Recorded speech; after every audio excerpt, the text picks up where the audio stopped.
Le duo Nolo-Zemmour, c'est fini. Chez Laurent Ruquier, c'est quand même un petit séisme à l'échelle du petit écran. Les deux polémistes vedettes dont on n'est pas couché le samedi soir sur France 2 passent à la trappe.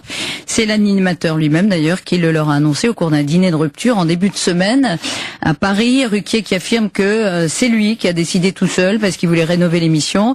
Et dans ce cas-là, dit-il, soit on change l'animateur, soit on change les chroniqueurs. J'ai décidé de me garder, a-t-il dit en substance. Éric Nolot, lui, a du mal à le digérer au micro de Christophe Ponzio. Je suis meurtri. Je sais pas si quelqu'un prendrait ça de bon cœur d'être traité comme un citron qui a fini de donner son jus, donc il faut se débarrasser. Je suis à la fois triste pour moi et pour la liberté d'expression en général, au-delà de mon cas personnel qui au fond n'a pas de grande importance. Je me suis senti comme un gamin privé de dessert, c'est-à-dire comme un chroniqueur qu'on remercie à la veille d'une année électorale. C'est un peu rude parce que c'était un peu l'aboutissement, je dirais, de mon parcours à On n'est pas couché. J'étais devenu un problème. J'ai l'impression que c'est une parenthèse qui doit se fermer pour des tas de raisons, à la fois peut-être des raisons simplement télévisuelles, à savoir qu'il est vrai que les invités voulaient pas venir parce qu'ils voulaient pas être confrontés à des critiques, ils ne veulent être confrontés qu'à des cire-pompes, et je pense que l'ambiance politique, on ne peut tout de même pas dire qu'elle n'a joué aucune influence. Pas fâché avec Laurent Ruquier ? Non, je suis pas fâché, je suis déçu. Je trouve ça injuste.